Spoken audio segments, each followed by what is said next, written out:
আজকের মেনুতে আছে সাদা ভাত, দুধ শুক্তো আর আলু দিয়ে কাতলা মাছের কাটা চচ্চড়ি।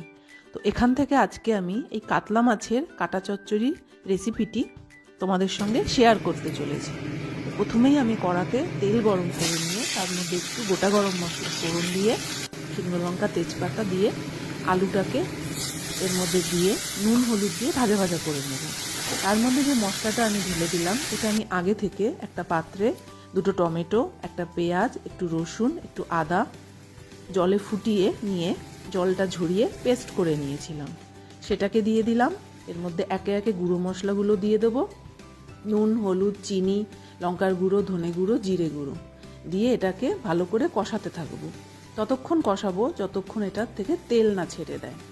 তারপরে এর মধ্যে আমি পরিমাণ মতো জল দিয়ে দেবো।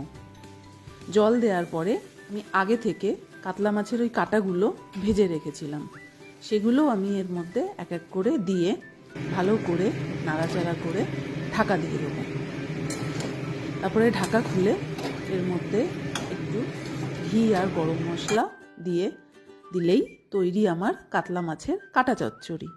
তো তোমাদের কেমন লাগলো অবশ্যই আমাকে জানাতে ভুলো না। Thank you.